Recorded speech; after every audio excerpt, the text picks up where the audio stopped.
అంది వచ్చిన అవకాశాన్ని జగన్ చేజార్చుకున్నారా? బల ప్రదర్శన మానేసి చేతులెత్తేశారా?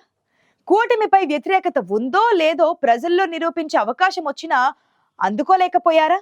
ఓటమి భయంతోనే వెనుకడుగు వేశారా? పట్టభద్రుల ఎమ్మెల్సీ ఎన్నికలలో వైసీపీ ఎందుకు చేతులెత్తేసింది? పార్టీ నిర్ణయం వెనుక అసలు లోగుట్టేంటి?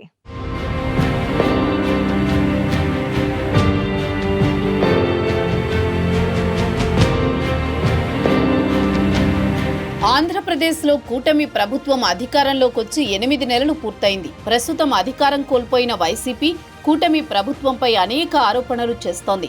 సూపర్ 6 హామీలిచ్చి ఇప్పుడు వాటిని అమలు చేయకపోవడంతో ప్రజల్లో వ్యతిరేకత వచ్చిందనే చర్చ నడుస్తోంది.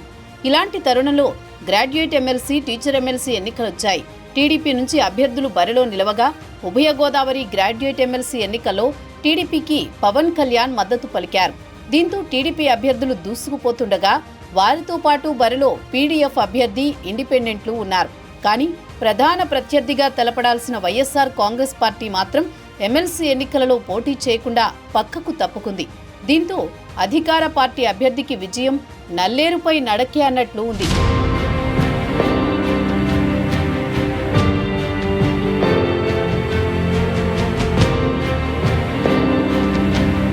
ఎమ్మెల్సీ ఎన్నికలను వైసీపీ అస్త్రంగా వాడుకుని ఉంటే ఏపీ రాజకీయం మరింత రంజుగా మారేది. కానీ ఆ అవకాశాన్ని విపక్ష పార్టీ చేజార్చుకుందన్న అభిప్రాయం వ్యక్తమవుతోంది. ప్రస్తుతం కూటమి ప్రభుత్వంపై ప్రజల్లో తీవ్ర వ్యతిరేకత ఉందంటున్న వైసీపీ గ్రాడ్యుయేట్ ఎమ్మెల్సీ ఎన్నికలలో మాత్రం వెనకడుగు వేసింది. ఇది విపక్ష పార్టీకి ఓ విధంగా మైనస్సేనంటున్నారు. ఎందుకంటే వైసీపీ అధికారంలో ఉన్న సమయంలో ఉత్తరాంధ్ర, తూర్పు, పశ్చిమ, రాయలసీమ ఎమ్మెల్సీ గ్రాడ్యుయేట్ ఎన్నికలు జరిగాయి. అప్పట్లో అధికారంలో ఉన్న ఆ 3 స్థానాల్లో వైసీపీ ఓడిపోయింది. 3 సీట్లు గెలిచి టీడీపీ ఔరా అనిపించింది. దీంతో రాష్ట్ర వ్యాప్తంగా వైసీపీ పాలనపై వ్యతిరేక ప్రచారం చేయడంతో టీడీపీ సక్సెస్ అయ్యింది. ఆ తర్వాత అసెంబ్లీ ఎన్నికల్లోనూ అదే ప్రచారంతో కూటమి భారీ విజయాన్ని సొంతం చేసుకుంది.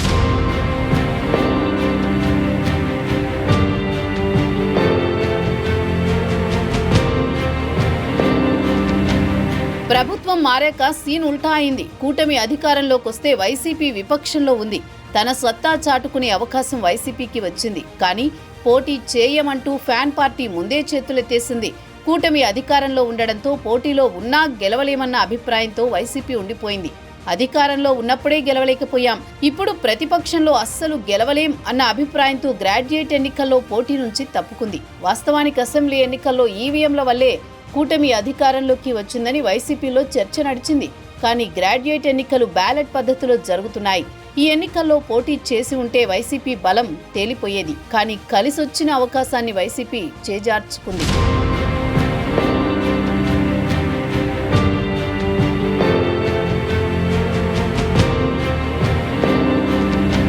కూటమి అధికార బలంతో ఎలాగైనా గెలుస్తుందని వైసీపీ అధినేత, ముఖ్య నేతలు ముందే ఓ అభిప్రాయానికి రావడంతో గ్రాడ్యుయేట్ ఎమ్మెల్సీ ఎన్నికలకు కూటమి ఏకపక్షంగా వదిలేసినట్లయింది.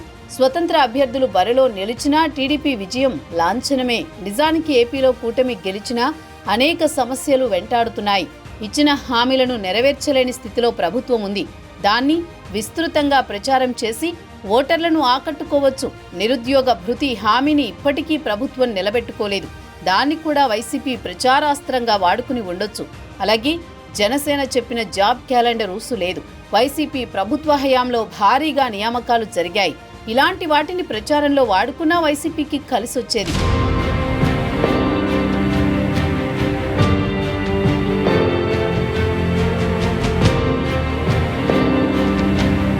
రోస్టర్లో తప్పులున్నాయని, గ్రూప్ 2 వాయిదా వేయమని అభ్యర్థులు అడిగినా వినకుండా ఏపీపీఎస్సీ పరీక్షను నిర్వహించింది.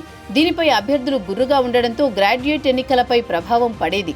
ఈ అవకాశాలన్నీ వదిలేసి వైసీపీ గ్రాడ్యుయేట్ ఎన్నికల్లో పక్కకు తప్పుకోవడం అంది వచ్చిన అవకాశాన్ని చేజార్చుకుంది. విజయము వీరస్వర్గము అన్నట్లు పోరాడాల్సింది పోయి యుద్ధానికి ముందే చేతులెత్తేసింది.